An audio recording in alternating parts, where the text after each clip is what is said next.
আসসালামু আলাইকুম সুপ্রিয় শিক্ষার্থীবৃন্দ, কেমন আছো তোমরা? নিশ্চয়ই ভালো আছো। আজকের অনলাইন ক্লাসে তোমাদের সকলকে স্বাগত জানাচ্ছি। আমি মোহাম্মদ শাখাওয়াত ইসলাম, সিনিয়র শিক্ষক, আল আমিন উচ্চ বিদ্যালয়, ফুলবাড়িয়া। আমরা আজ আলোচনা করব নবম দশম শ্রেণীর গণিত দ্বিতীয় অধ্যায় সেট ও ফাংশনের সেট অংশটা নিয়ে। আমরা ইতিমধ্যে এই সেট সম্পর্কে কিছু সাধারণ আলোচনা আমরা করেছি।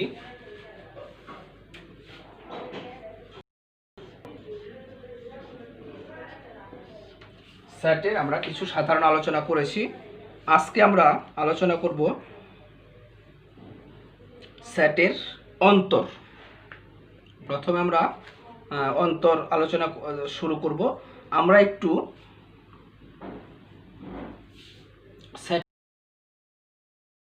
একটু করে নিই। সেটের নাম ইংরেজি বড় হাতের অক্ষর। খেয়াল করো, আমরা এগুলো আলোচনা করেছি। আমরা আবার নতুন করে এই জিনিসগুলো একটু মনে করানোর জন্য বলছি। সেটের নাম সাধারণত আমরা ইংরেজি বড় হাতের অক্ষর দিয়ে ব্যবহার করব। সেটকে আমরা প্রকাশ করব সেকেন্ড ব্র্যাকেটের মাধ্যমে। সেটের যে সদস্যগুলো থাকবে এগুলোর নাম হবে সেটের উপাদান বা এলিমেন্টস। এক একটি উপাদানকে আলাদা করার জন্য আমরা কি করেছি, সেট উপাদানগুলির মাঝখানে কমা ব্যবহার করেছি। উপাদানগুলো আমরা সাধারণত গাণিতিকভাবে আমরা যখন ব্যবহার করব তখন সাধারণত ইংরেজি বড় হাতের অক্ষর, ইংরেজি ছোট হাতের অক্ষর A B C X Y Z P Q R ইত্যাদি। আমরা সংখ্যাও ব্যবহার করব গাণিতিক সাধারণত, তবে আমরা এখানে সেটের উপাদান যে কোনো কিছু ব্যবহার করতে পারি। আরেকটি আমরা আলোচনা করেছি, মনে করার জন্য আমরা রিপ্লাই করছি। এগুলো কি, সেটের উপাদান একাধিক হলে আমরা কি করেছি, একটিকে লিখেছি। আমরা একটু মনে করলাম। আমরা এখন সেটের অন্তর দেখো, এখানে একটা এ একটি সেট, বি যদি আরেকটি সেট হয় তাহলে অন্তর অন্তর অন্তরকে আমরা এইভাবে প্রকাশ করব। অন্তর আসলে অন্তর অর্থ হলো বিয়োগফল, কিন্তু আমরা তো এখানে বিয়োগফল না, আমাদের তো এখানে বিয়োগফল হচ্ছে না। আমরা এটাকে বলবো কি, এ এ বাদ বি। এ বাদ বি মানে এ সেট থেকে বি সেটের উপাদানগুলোকে বাদ দেওয়া। এ সেট থেকে বি সেটের উপাদানগুলোকে কি করা, বাদ দেওয়া। তাহলে আমরা একটু দেখি, এ সেট থেকে সেট এ থেকে সেট বি এর উপাদানগুলো এখানে আছে কি 1, তাহলে দেখবো আমরা 1 বাদ দেওয়া যায় কিনা। হ্যাঁ, 1 বাদ দেওয়া যায়। তারপরে আমরা যদি আরেকটু লিখি,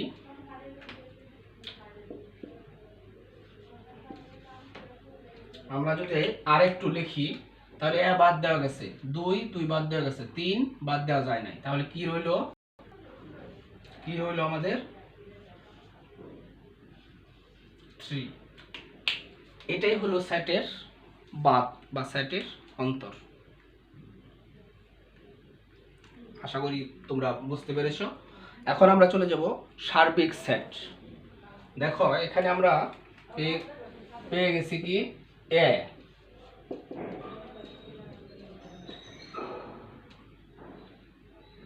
আর একটু বড় করি,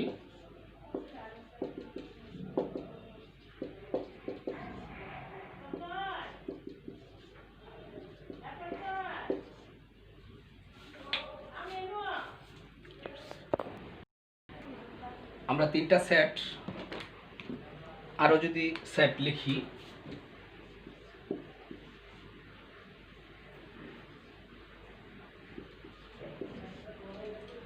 আমরা 4টা সেট লিখেছি।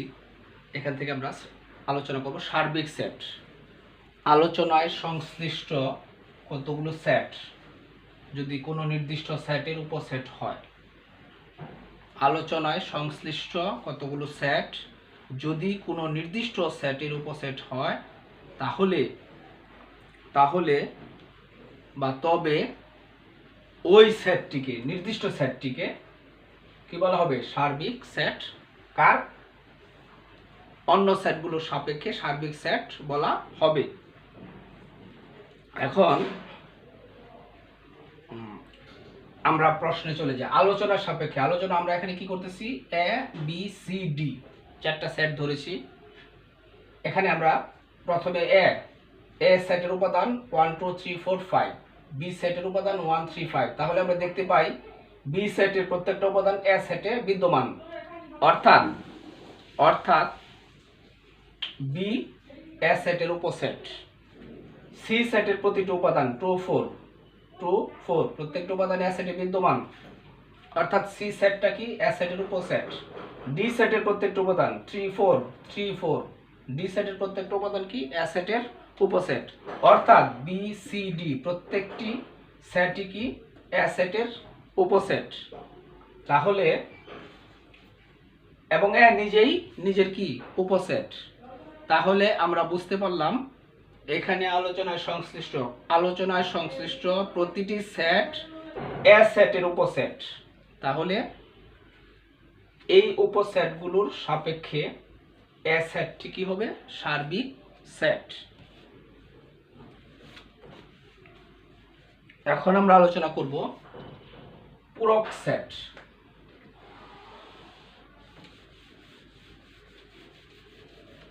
আমরা আলোচনা করব পূরক সেট। এখানে আমরা একটু বিদ্যমান এই কথাটা আমরা দেখো 1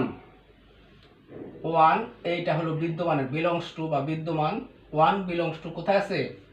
এ। দেখো 1 বিলংস টু এ, মানে 1 এ সেটের বিদ্যমান বা অবস্থিত, এটাকে বলা হবে বিলংস টু বা বিদ্যমান। এখন আমরা চলে যাব পূরক সেট।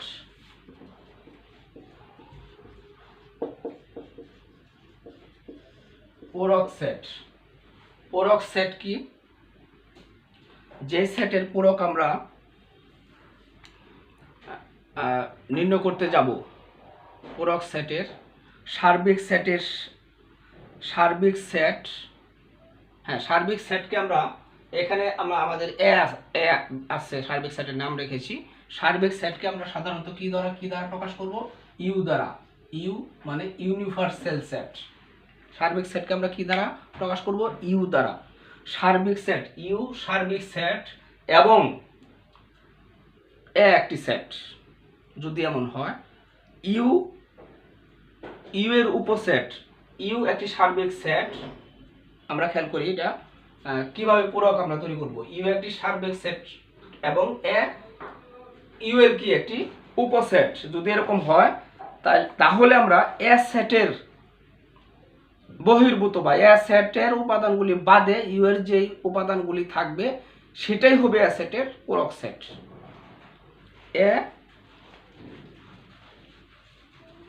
আবার বলছি, ইউ একটি সার্বিক সেট, এ যদি ইউ এর কি হয়? উপসেট হয়, তাহলে আমরা ইউ একটা সার্বিক সেট।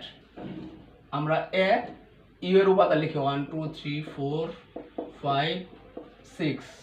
আমরা এখানে লিখলাম ইউ একটি সার্বিক সেট। আরেকটি সেট আমরা লিখলাম কি? এ 1 2 3 4 5। এখন বলতেছে ইউ সার্বিক সেট, ইউ এর একটি উপসেট। তাহলে ইউ সেটের বর্জিত সদস্যগুলো নিয়ে যে সেট গঠিত হবে সেই সেটটি হবে এর পূরক। তাহলে এর পূরক কি হবে? পূরককে আমরা সাধারণত ড্যাশ অথবা কি? অথবা এ সি। পূরকের এ সি মানে কি? এ কমপ্লিমেন্ট বা কমপ্লিমেন্ট অফ এ। তাহলে কি পেয়ে গেলাম? ইউ বাদ এ। আমরা বাদ একটু আগে আমরা বাদ কথাটা পড়েছি। ইউ এর উপাদান কি? 1 2 3 4 5 6 বাদ 1 2 3 4 5। এখন আমরা বাদ, আগের বাদের নিয়মটা আমরা আরেকবার দেখি। এখানে বাদ 2 বাদ 3 বাদ 4 বাদ 5 বাদ, তাহলে আমার কি রইল? 6। অর্থাৎ এ ড্যাশ বা এ সি বা কমপ্লিমেন্ট অফ এ বা এ এর পূরক ইকুয়াল টু কি হলো 6। এই হলো আমাদের পূরক সেট। আশা করি বুঝতে পেরেছো। আমরা এখন চলে যাব সেটের দুটি অপারেশন, সংযোগ এবং ছেদ।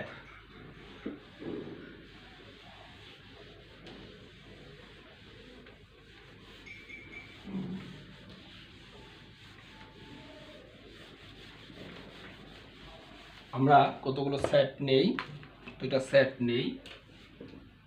সেটের ছেদ এবং সংযোগ।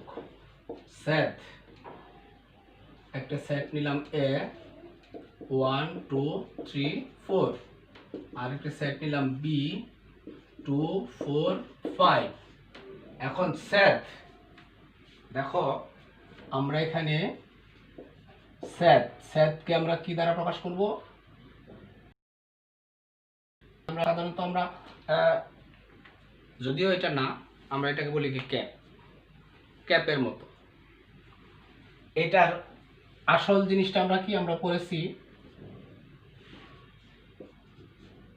গসাগু। গসাগুটা কি? কমন, শুধু কমন। দেখো খেয়াল করে কথাটা, দুটি সেটের সেট যদি নির্ণয় করি তাহলে আমরা সুতরাং এটাকে আমরা ইন্টারসেকশন বা সেট বি, আমরা উপাদানগুলো লিখি 2 3 4। বি এর উপাদান কি 2 4 5। এখন দেখো, যেই উপাদানগুলো শুধুমাত্র কমন অর্থাৎ উভয়টির মধ্যেই বিদ্যমান, সেই উপাদানগুলোই হবে এ ইন্টারসেকশন বি এর বি সেটে বিদ্যমান হবে। তাহলে কি কি কমন আছে? 1 কমন নাই, 2 কমন আছে, আমরা একটু গোল চিহ্ন দেই, 3 কমন নাই, 4 কমন আছে, 5 কমন নাই। তাহলে আমাদের কি কি কমন আছে এখানে? 2 4। আমরা পেয়ে গেলাম এ ছেদ বি, এ ছেদ বি কি পেয়ে গেছি 2 4। যে উপাদানগুলো কি আছে শুধু কমন আছে, এটা হলো কি এ ছেদ বি, এটা হলো সেটের ছেদ। এখন আমরা চলে যাব সংযোগ।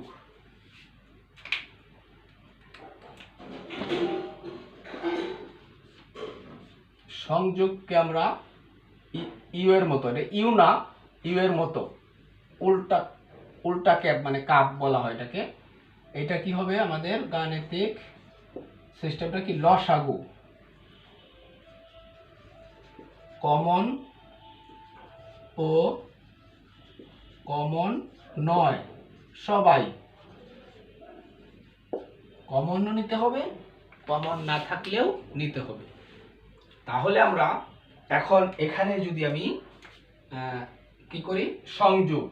সুতরাং এ ইউনিয়ন বি, আমরা এর উপাদানগুলো লিখি 1 2 3 4। ইউনিয়ন বা সংযোগ বি কি আছে 2 4 5। এখন আমরা এখান থেকে একটু লক্ষ্য করব লসাগু। লসাগু আমরা কি করেছি? কমন থাকলেও নিতে হয়েছে, কমনগুলো নিয়েছি, কমন না থাকলেও নিয়েছি। তাহলে এখানে আমরা চেক করা শুরু করি। 1 নাই, আমাদের কি করতে হবে? 1 নিতে হবে। তারপরে দেখো 2, এটা কমন আছে কারণ আমি দুইটা দাগ দিলাম, তাহলে আমাদের কি নিতে হবে? 2 নিতে হবে। এখন দেখি 3 কমন নাই, তবু আমরা কি নিব? 3 নিব। তারপরে বলতেছে কি 4 কমন, তাহলে আমরা কি নিব? 4 নিব।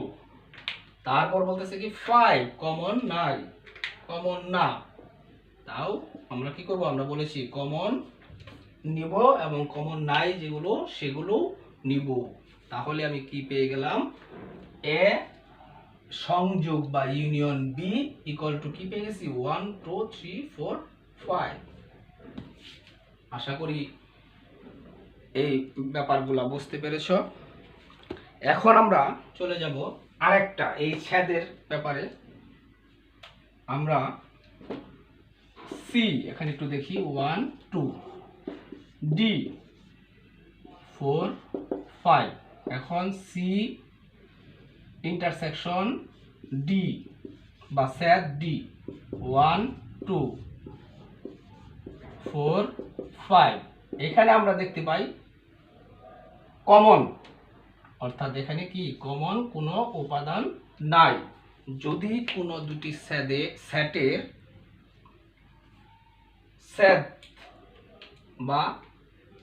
ছেদ বা ইন্টারসেকশন ফাঁকা সেট হয়, তাহলে সেই সেটটি হবে কি নিশ্ছেদ সেট।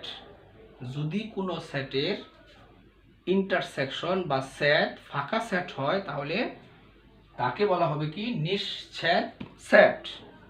মানে নিশ্ছেদ তারা কি করে নাই, ইন্টারসেকশন করে নাই। এখন আমরা চলে যাব পাওয়ার সেট। পাওয়ার সেট বা শক্তি সেট। আমরা চলে যাব পাওয়ার সেট বা শক্তি সেট।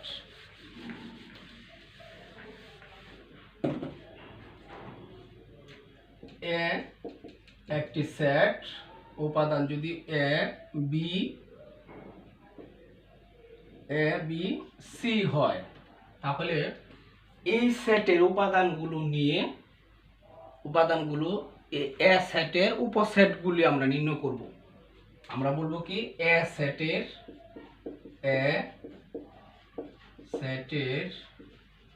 সকল উপসেট সমূহ। প্রথমে আমরা যদি একটা নেই এ বি সি, এখন দুটো দুটো করে নেই A B A C B C. তারপরে কি পেয়ে গেলাম এ বি সি। তারপরে কি পেয়ে গেলাম ফাঁকা। আমরা ফাঁকা সেটকে আমরা ওরি চিহ্ন দ্বারা ব্যবহার করব, ওরি চিহ্ন দ্বারাও প্রকাশ করব। তাহলে এখানে দেখো 1 2 3 4 5 6 7 8। এখন আমরা কি পেয়ে গেলাম এ সেটের সকল উপসেটগুলো নির্ণয় করলাম। এ সেটের সকল উপসেট সমূহ আমরা নির্ণয় করলাম। এ সেটের কোন সেটের সকল উপসেট সমূহ নিয়ে গঠিত সেটকে কি বলা হয় শক্তি সেট বা পাওয়ার সেট। একে প্রকাশ করা হয়। তাহলে এ সেটের পাওয়ার সেট হবে কি পি পি এ। এখন আমরা প্রথমে উপসেটগুলো লিখব।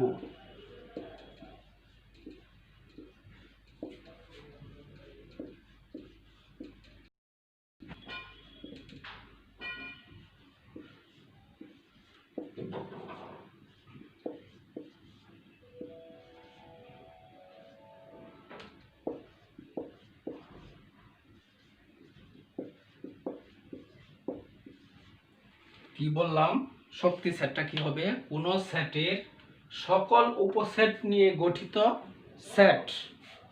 তাহলে সেট হলে আবার আরেকটা সেকেন্ড ব্র্যাকেট, সেটকে কি বলা হবে শক্তি সেট বা পাওয়ার সেট বলা হবে। তাহলে এখান থেকে আমরা পেয়ে গেলাম কি পাওয়ার সেট।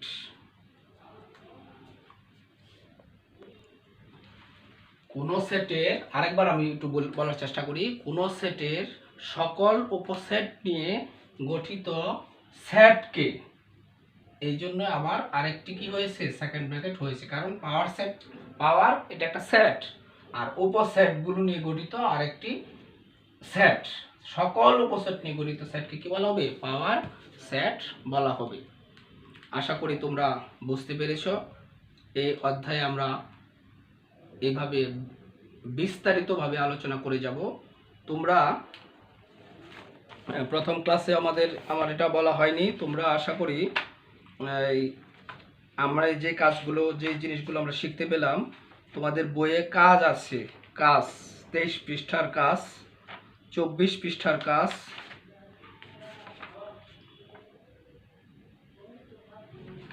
23 এবং 24 পৃষ্ঠার কাজগুলো তোমাদের বাড়ির কাজ দিলাম।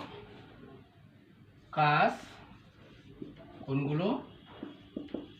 23 এবং 24 পৃষ্ঠার কাজ কি হবে? বাড়ির কাজ। এগুলো যদি তোমরা কাজগুলো করতে পারো বা করো, তাহলে আমাদের এই ক্লাসের যে সমস্যাগুলো আমরা আলোচনা করলাম সেটের, তোমরা সেগুলো আরও ভালোভাবে বুঝতে পারবে। আজকে আমার এই পর্যন্তই, তোমরা আশা করি বুঝতে পেরেছ।